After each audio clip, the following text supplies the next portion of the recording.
Community Cats podcast. Ready? Let's go.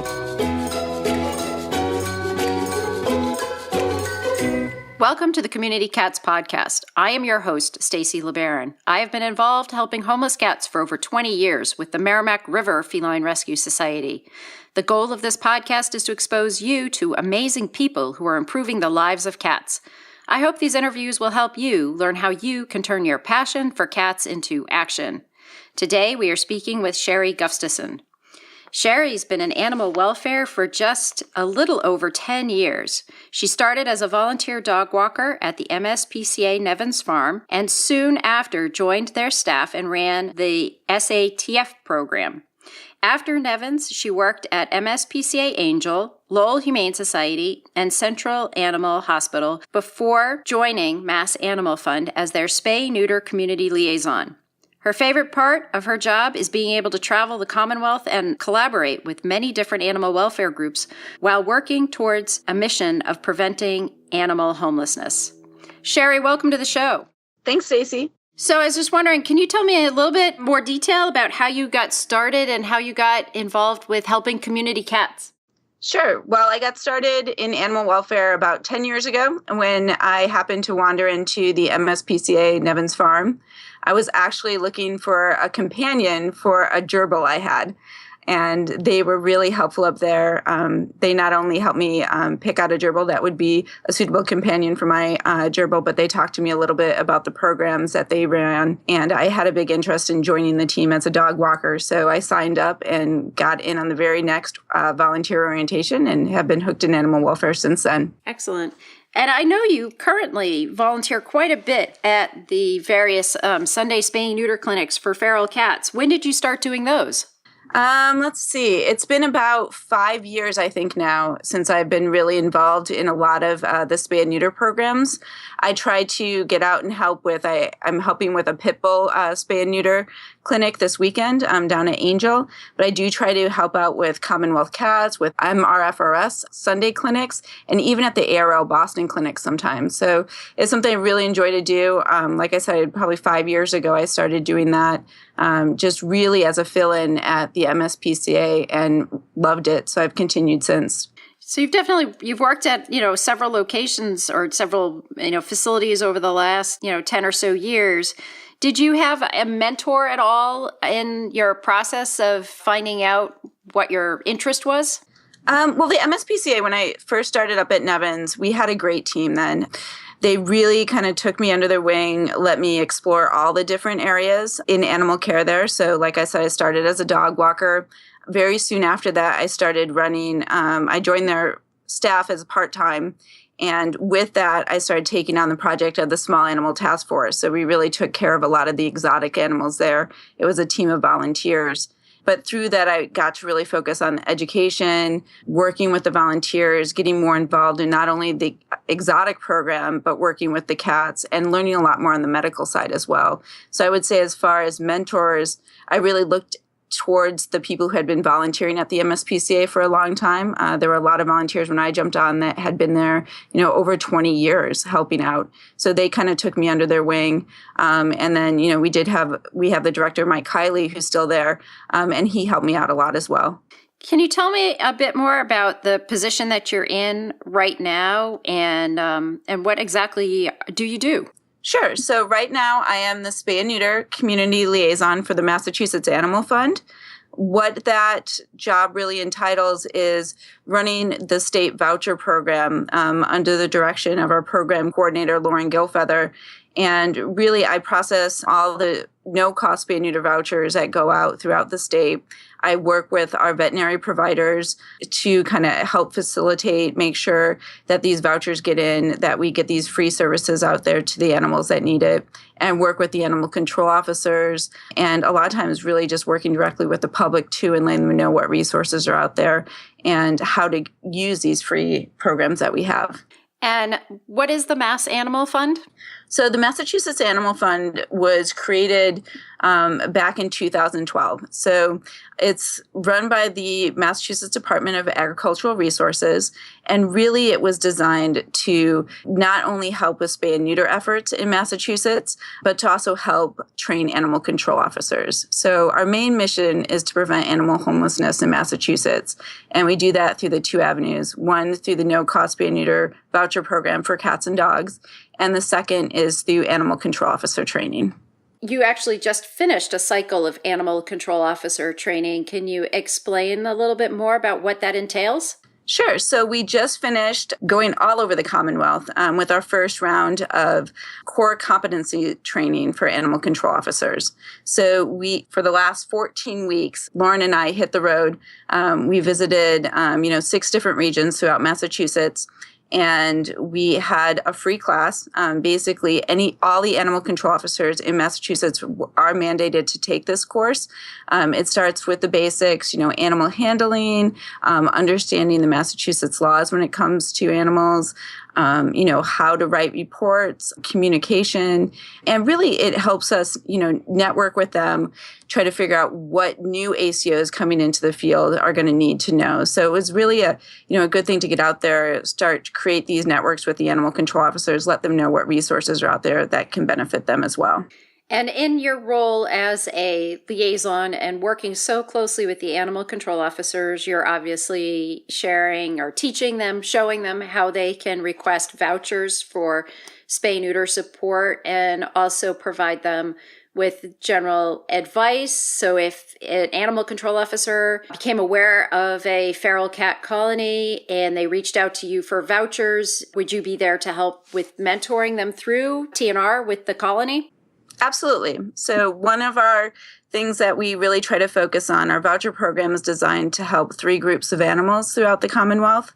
So our first priority is make sure that cats or dogs in municipal shelters are spayed and neutered before they leave. Then we do provide vouchers for residents of low income. So we give those to the ACOs to help their community. And then the third group is for feral cats. So TNR cats that can't be adopted through the normal adoption process. So whenever an ACO calls us and tells us that they are dealing with outdoor community cats, we go through the process with them to how to determine if these are adoptable cats, if these are cats that really would benefit from a TNR effort in their community. And if they don't have the resources to do the TNR themselves, we hook them up with other groups, with other animal control officers that maybe have done it in the past so they can learn what is involved in TNR. So in general, the department, obviously, based on their ability to issue vouchers, is supportive of trap, neuter, return. Absolutely. One other thing that the department is responsible for, obviously, is they're very involved with rabies and rabies vaccinations. And there was an event out in Western Massachusetts that you participated in a few weeks ago. Would you like to share with us that story? Sure. That was a project that we took on.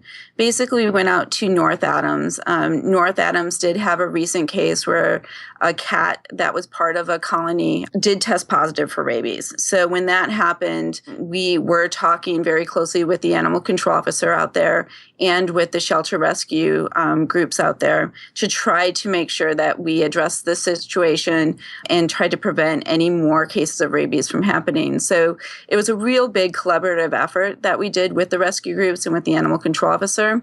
We did also bring in some expertise from other areas of Massachusetts as well. We brought in another animal control officer who had done a lot of TNR. She went out to help us trap. We did bring in a mobile spay and neuter unit from North Brookfield. We had Second Chance came out and helped us. But through a big collaboration of all these groups, we were able to help over 270 cats and dogs in one weekend, which was really great to see. For the cats and dogs that were not already spayed and neutered, you issued vouchers for those animals? Yep, we issued over 100 vouchers to cats and dogs in that community so that they could utilize that free spay and neuter and vaccination certificate. So we were able to do 50 spay and neuters that first weekend. We are planning on going back out, doing a follow-up weekend, and we're hoping to do another 50 on that weekend as well. But the ones that aren't going to be done, when we do have the mobile units out there, we do have local veterinary offices that are also accepting the vouchers. So they're going to be taking care of all those animals, the cats and dogs that we aren't able to get on the mobile units. So that the way the vouchers work, they work with private veterinarians as well as the nonprofit high-volume spay neuter clinics. You work with both combinations, right? Yes, we have both private practice vets and we do have large volume spay and neuter vets on board as well. Basically, any licensed vet in Massachusetts can sign up to be a Mass Animal Fund provider. The process is actually really simple. They just need to contact us. We walk them through what initial paperwork we need, which is usually just a resume and a couple of phone numbers for a reference and a copy of their license. And once we get that, we send them out a contract that they can look over that goes over our reimbursement rate so we can get them on board. As soon as they have signed the contract, then they're good to go as far as accepting the Mass Animal Fund vouchers, and they can really help with this spay and neuter effort across the state that way. And now let's take a moment to listen to a few words from our sponsors. Ready to make a big difference for cats in your community? We've got an exciting opportunity that can jumpstart your efforts. The Community Cats Podcast has launched Community Cats Grants. When you qualify for this innovative program, you'll gain valuable knowledge about how to raise funds for your spay-neuter efforts. Plus, we'll match the funds you raise up to $1,000, doubling your ability to make a difference for cats. Fundraising doesn't have to be scary. We'll be with you every step of the way. Check it out. You can find all of the details on the Community Cats Podcast website under our education menu. Let's join forces to make the world a better place for community cats. Are there certain areas of the state that you're specifically looking to recruit more veterinarians to be part of the program? Absolutely. So right now, looking at where the most requests for vouchers are coming from, we really would love to add more providers in the South Shore area of Massachusetts.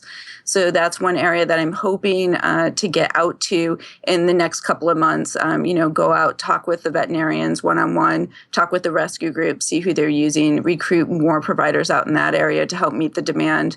The other is out in the western part of the state. So we are looking for more providers out there as well. So we slowly started building up our provider list. Right now we have about 39 providers across the Commonwealth, but we're hoping to get, double that number by the end of next year. So the Mass Animal Fund, how's the money raised for that? So we're almost completely funded by people who make voluntary donations on line 32F of the Massachusetts Resident Income Tax Form. So we get 99% of our funding through people donating on their tax return. So that's really where the majority of our funding comes from. What a lot of people don't know is they can donate to us all year round. We do have a donate now button right on our website. So if they want to not wait until that tax season and put in a donation, especially now to help with the community cats out there, they can go ahead and do that anytime during the year. We also do take checks in as donations, but that's really our main avenues of funding right now. We are looking to increase funding for the program to meet the demands. We're looking at what other states are doing as possibilities, but right now it all comes from the tax checkoff. At this point in time, would you say your greatest challenge is the lack of funding for the program? Yeah, I would say that's definitely our biggest challenge right now. So we do know the demand in Massachusetts is great for this type of program. Last year, we were able to help over 5,000 animals across the state because we had been building up funds in the program for 3 years prior. This year, we're probably going to end up helping a little over 1,100. So that's where our funding level is each year. The only reason we were able to help so many last year is because of that buildup from 3 previous years. But we're hoping to find different funding avenues and different long-term solutions to make us be able to meet that 5,000 voucher requests a year. So that's sort of an objective or a goal that you and Lauren have for the program. Absolutely. Yeah, we definitely know the demand out there in Massachusetts, and we want to find funding sources to meet that demand and continue to expand what we can do as well. The Mass Animal Fund also has an emergency component for if an organization comes up with a hoarding situation. That's done on a case-by-case basis. Is that correct? Yep. So the way that is determined is basically we do put money aside. So we do put a percentage of the donations aside to be able to assist in emergency cases. So what those cases can be, they can be hoarding cases. In North Adams, that was considered part of an emergency case due to potential disease outbreak. We really kind of put that in there so we can assist ACOs when they do get a larger matter than just 1 or 2 cats. We do get quite a few requests from that emergency fund, but we are able to meet a lot of them, if not the entire case, at least be able to help and provide some assistance. So that is there.